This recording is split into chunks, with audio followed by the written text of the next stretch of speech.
Pero speaking of binibili, kailangan maging maingat po tayo sa ating mga bibilin, mga mamis, mga titas, mga nanay, especially ngayong Kapaskuhan. Opo, dahil pag-uusapan natin toxic gifts for children this Christmas. Biruin mo, hindi mo alam na binibigay mong regalo sa inaanak mong pinakamamahal or sa anak mo ay may toxins, no? Or toxic pala para sa kanila. Kasama po natin ang Advocacy and Campaign Officer ng Ban Toxics, walang iba kundi si Sir Tony Dizon. Magandang umaga po, Sir Tony. Welcome back, sir. Good morning, Miss Nina and Sir Migs. Magandang umaga po. Dala-dala niya, Sir Tony, yung mga laruan na maaaring toxic. Ito yung promise sa atin last time, di ba? Sabi na sa atin, sir, baka mamaya, baka naman, makapagdala ka ng sample visually, di ba? Para at least kung nag-order tayo online, mamimili tayo sa mga ukay-ukay, kumbaga mas mindful po tayo kung ano yung nakasasama sa ating mga bata. So sir, sige po, magsimula na po tayo. More or less, magsimula na tayo, Ate Lins. Show and tell na tayo. Yes, Show and tell na. Kasi simula kapag mga common na mga ganyan, ano po ba usual yung mga laman ng mga ganyang klaseng laruan, sir? Unang-una, based dito kasi sa regulation sa atin, ito kaya talaga yung pinakano natin. Ang ganitong mga klaseng laruan ay dapat properly labeled. So mapapansin natin, wala na isang any markings o any label. Siyempre, matutuwa to.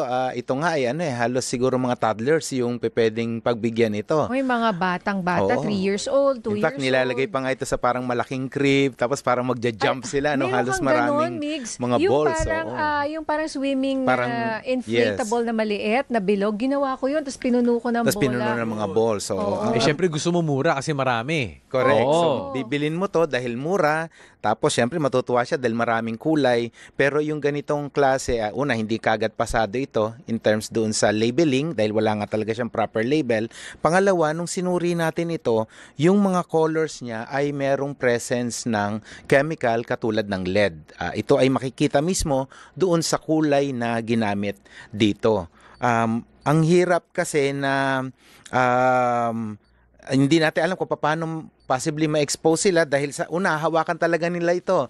Yung mga chikiting iba, sinusubo pa nga ito ilalapit pa nila ito sa kanilang mga bibig. So sir, kung may lead, ano yan kapag na-deflate, dun yung possible maximum exposure o sa simpleng paghawak lang, pwede na maging makasama? Tama yon. Sa simpleng paghawak lang, kasama yung dermal contact sa route of exposure, sa simpleng paghawak lang nito, dito sa atin, humid yung panahon natin may tendency kasi mag-release siya ng mga particles na tinatawag. Kaya nga napapansin natin, over a period of time, nag-fade na yung kulay niya. Nawawala, nag-iiba na yung kulay niya. So, tendency nun, nare-release talaga siya. Pero yung isang medyo kakaiba na laruan na talagang ito yung mas medyo pinagtutuunan namin ay yung mga tinatawag na food-like toy. Ano po? Food-like. Ayun nga. Food-like toy. So parang pagkain talaga Sunny siya. side up, paborito ko yan Oo nga Ito, pag nakita kasi ito ng mga chikiting, sigurado lalagay sa bibig. Lulutuin o kaya magluluto-lutuan sila. Tapos kung toddler yung makakakita nito at katulad nga ng pinag-uusapan natin kanina, every time na makita nila yan, isusubo nila yan. Ito parang pagkain. Kung ito yung madalas na nakikita niya sinaserve sa kanya o binibigay sa kanya ng kanyang magulang, makikita niya to na parang pagkain. Itong ganito pong produkto ay made out of plastic. So pure plastic po ito na nilagyan ng chemical na phthalates para po mas lumambot siya. So talagang halos pareho na talaga. Anong masama po sa ganyang mga mukhang totoong pagkain na laruan na may na malambot, na may phthalates? Kasi parang marami hong ganyan talaga ngayon. Oo, yung chemical doon, yung phthalates mismo na nilagay dito sa plastic para maging ganito siya, lumambot. Ang ganito po ay ipinagbabawal na dito sa atin. Wait, bawal yung malambot? Bawal po yun. Bawal po. Yung ganong klaseng chemical na ginagamit. In particular. Kasi paano mo malalaman? Uso po ngayon yung squishy Tama yon. Kaya nga mahalaga doon sa labeling, dapat makikita natin dito na merong ingredients. Kaya mahalaga po yung sa labeling May ingredients dapat dito. May nakasulat dapat dito. Sino ba gumawa nito? Saan ba ito galing?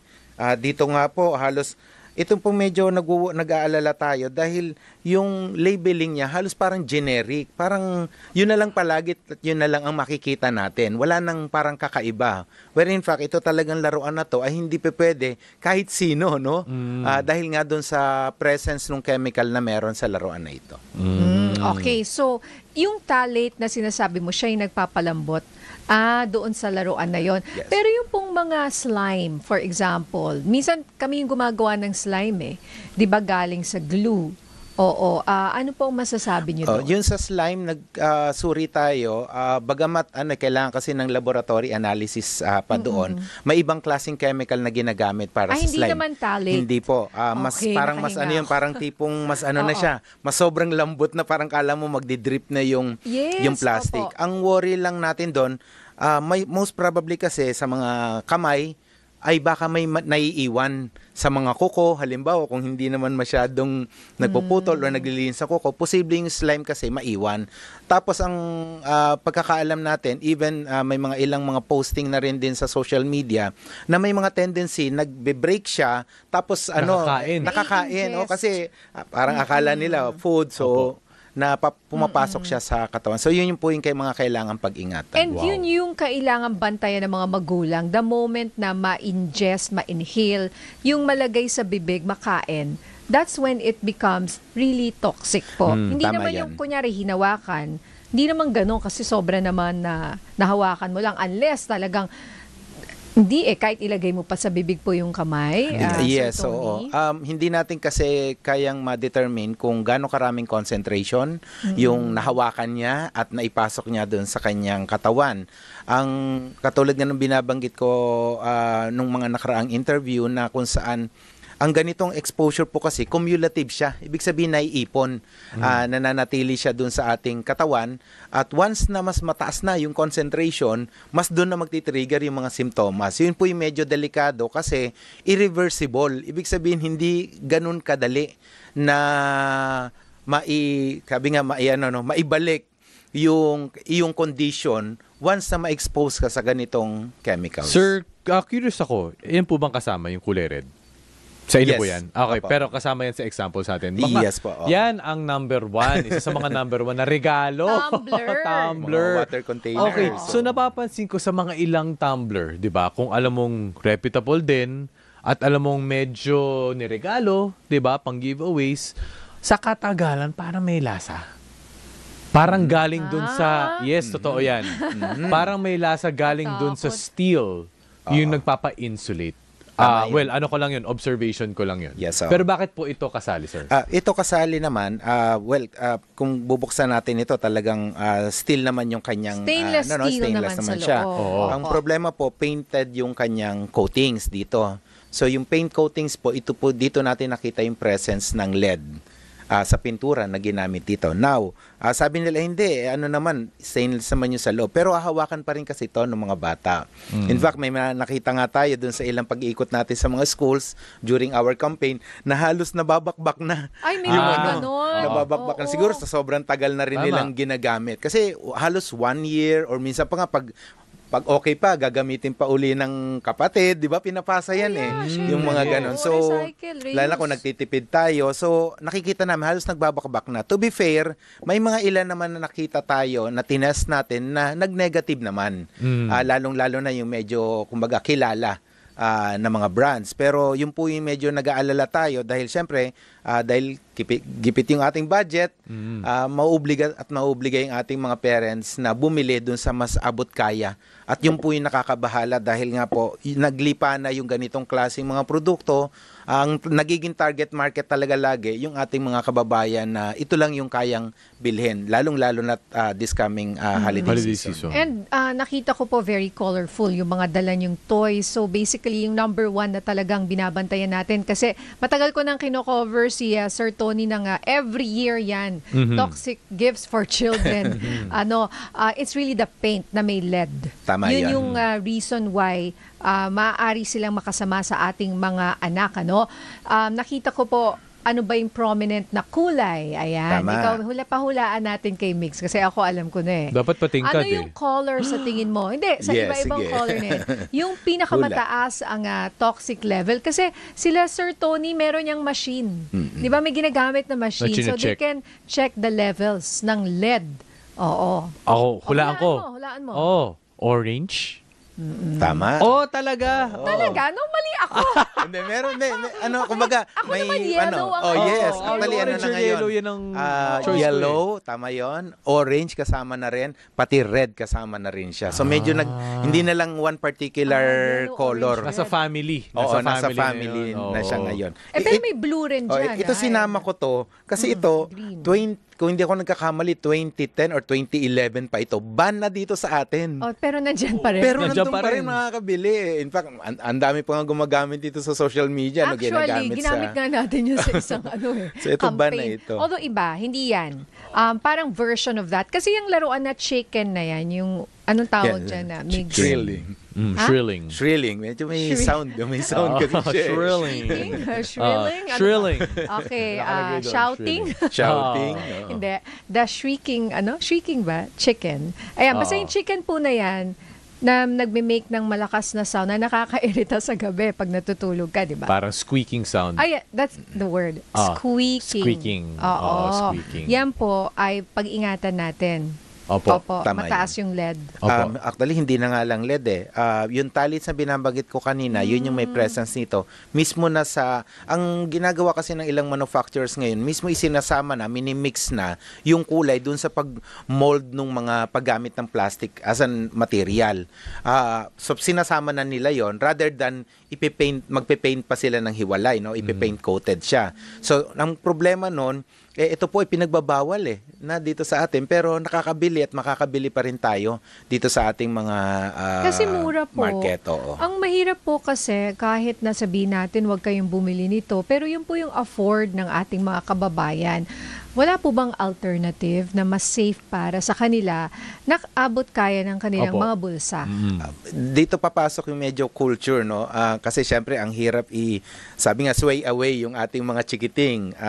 Yung papakita mo yung isang particular na gift o regalo as compared sa toy, syempre mas pipiliin niya talaga yung toys. Kaya po talagang ito yung mas pinupursige natin na dapat safe toys yung mabibili ng ating mga kababayan sa ating mga pamilihan. Kasi nga may culture yung mga anak natin na mas pipiliin niya talaga ito, bright colors, no, rather than do sa mga alternatives. Ang alternatives natin would be one is of course yung mga educational materials.